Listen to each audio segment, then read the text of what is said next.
I assumed it was an error when I discovered a cold paper plate wrapped in aluminum foil on my front porch.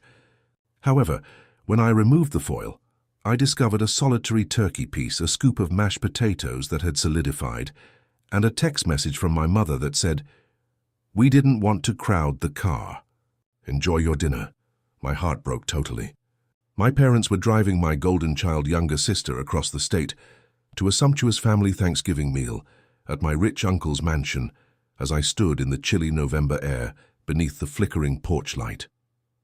I had been cooking side dishes for this dinner for 3 weeks. They believed that if they treated me like an undesirable stray dog, I would just put up with it. They were unaware that tonight would be the final straw. I refrained from crying. Rather, I entered, crammed my whole existence into 4 suitcases and disappeared. I'm 34 years old and my name is Audrey. For as long as I can remember, my identity has been determined by who I am not, rather than by who I am. I'm not Qley. My younger sister, Qley, was enveloped in my parents' unwavering love throughout her whole existence. I was the invisible ghost that kept our family's machinery operating, while Qley was the golden child who could never sin. The world would stop if Qley scraped her knee. I received a distracted nod and a reminder to set the dinner table if I got an academic prize. I absorbed the emotional blows for decades, telling myself that my parents would look at me with the same proud warmth they saved only for her if I only worked harder, cooked better, and gave more of myself. 3 weeks prior to Thanksgiving, the illusion finally came to an end. My defenses went up the moment my mother called, her voice full of a strange, beautiful urgency. She clarified that at his huge estate spread throughout the state, my wealthy Uncle Arthur was throwing a sumptuous family dinner. It was a high society gathering, the kind of occasion that my parents sorely needed to seem as though they were members of a higher social class. But her call was a list of requests rather than a sincere invitation. I had to make 3 of my specialty gourmet side dishes for her. These were labor-intensive recipes that required careful preparation and days of shopping in order to be presented as part of the family's contribution. I agreed, eager to please. I believed that this was my opportunity to sit at the table as an equal at last. When Thanksgiving morning finally arrived, I gave those dishes my all. I baked a pecan tart, perfected a cranberry souffle, and roasted garlic potatoes for 6 hours. I waited for my family to arrive while sitting by the window in my finest attire. I heard their car arrive into the driveway at exactly 2:01 p.m. With a smile on my face, I hurried to the front door. I saw my dad come out through the glass. He didn't look up or go in the direction of the home. Rather, he quickly dropped a paper plate covered in foil onto my concrete porch, pivoted on his heel, and rushed back to the automobile. Qley was laughing uncontrollably at her phone in the passenger seat. They left a cloud of fumes in the chilly air as they quickly drove off. The wind slapped my face as I opened the door, constricting my chest. The fragile plate was lying there. There were congealed potatoes and lukewarm turkey pieces behind the foil. All of a sudden, my mother texted me on my phone saying, "We didn't want to pack the car. Savor your meal." I was paralyzed by its overwhelming harshness. The previous evening, they had taken my side dishes out of the fridge to make sure their own feast was flawless, while throwing me in the trash. I was totally numb as I gazed at the writing. Something changed.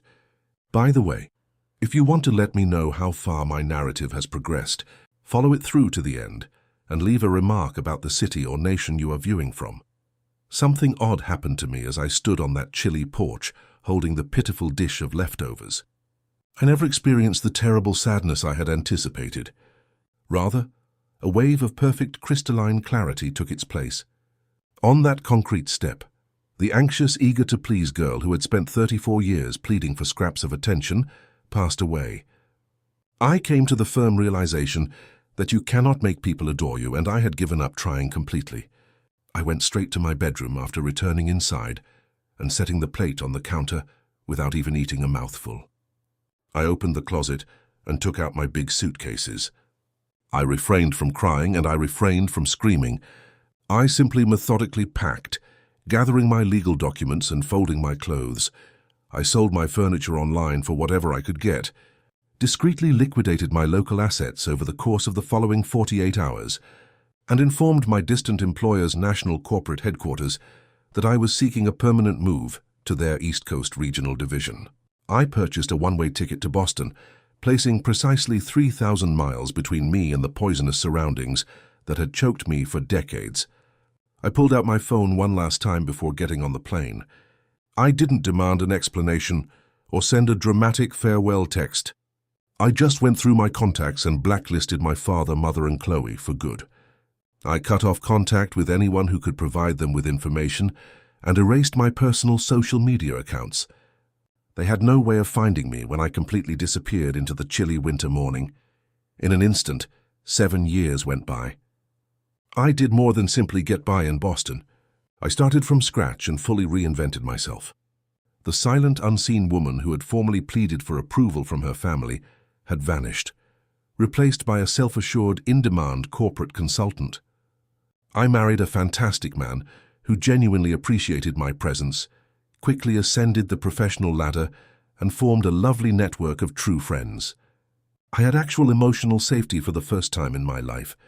I buried the memories of my former life in a digital vault, and I never looked back or opened it.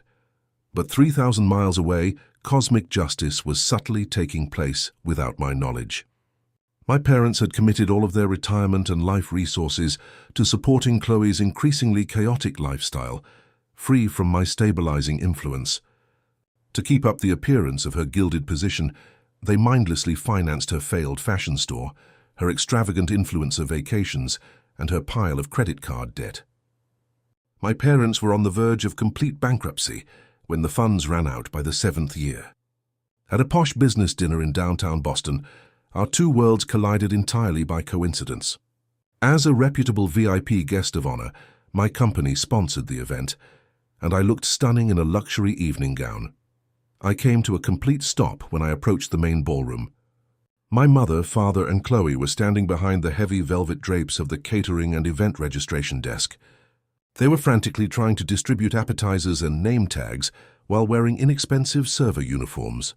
They were eager to network with affluent customers in an attempt to prevent themselves from going bankrupt.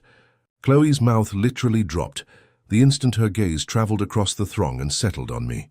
She pointed a shaking, well-groomed finger at me as she urgently nudged my mother. They both left their positions at the registration counter in a matter of seconds and pushed past affluent executives to get to me. Before I could even take a step back, my mother threw her arms around me and let out a torrent of theatrical, gasping cries. She sobbed aloud, saying that they had been frantically looking for me for 7 agonizing years, and that the cold paper plate they had left on my porch had only been a tragic, foolish miscommunication that they regretted every day. Standing directly next to her, Qley nodded quickly while wearing an intense, artificially sympathetic expression. However, I was no longer the innocent 34-year-old girl they had thrown away.